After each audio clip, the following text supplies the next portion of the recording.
اردو مضمون نویسی، نبی کریم صلی اللہ علیہ وسلم کے اخلاق و عادات۔ اللہ تعالیٰ نے اپنے محبوب نبی حضرت محمد صلی اللہ علیہ وسلم کو خلق عظیم بنا کر دنیا میں بھیجا۔ قرآن کریم میں اللہ تعالیٰ نے ارشاد فرمایا، ترجمہ، اور بے شک آپ بلند اخلاق کے اعلیٰ مقام پر فائز ہیں۔ یہ آیت اس بات کا اعلان ہے کہ حضور اکرم صلی اللہ علیہ وسلم کے اخلاق دنیا کے سب سے اعلیٰ اور کامل ہے۔ آپ صلی اللہ علیہ وسلم کی ذات انسانیت کے لیے بہترین نمونہ ہے۔ نبی کریم صلی اللہ علیہ وسلم کو نبوت سے پہلے ہی الصادق اور الامین کہا جاتا تھا۔ آپ صلی اللہ علیہ وسلم نے کبھی جھوٹ نہیں بولا اور ہمیشہ وعدہ پورا کیا۔ لوگ اپنی قیمتی سامان آپ کے پاس امانت رکھتے تھے۔ آپ صلی اللہ علیہ وسلم پر اگر کسی نے ظلم کیا تو بدلہ لینے کے بجائے معاف فرما دیا۔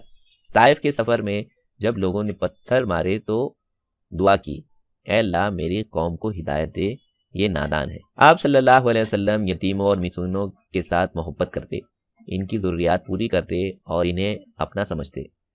بچوں کے ساتھ کھیلتے، ان کے سروں پر ہاتھ پھیرتے اور عورتوں کے ساتھ نرمی اور عزت کا سلوک فرماتے۔ آپ صلی اللہ علیہ وسلم نے کبھی ظلم کو برداشت نہیں کیا۔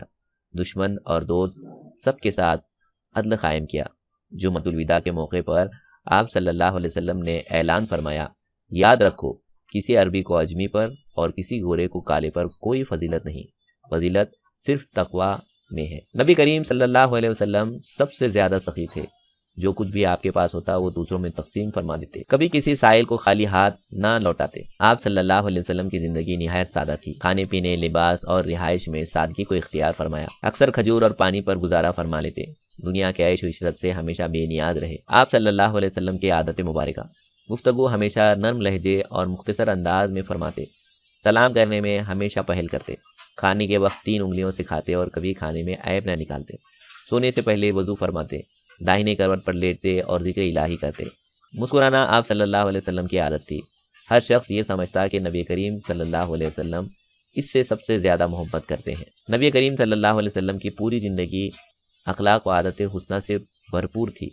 آپ صلی اللہ علیہ وسلم نے دنیا کو امن، محبت، عدل اور رحمت کا پیغام دیا۔ اگر آج انسانیت کو سکون اور کامیابی چاہیے تو حضور اکرم صلی اللہ علیہ وسلم کی سیرت اور اخلاق کو اپنانا ہوگا۔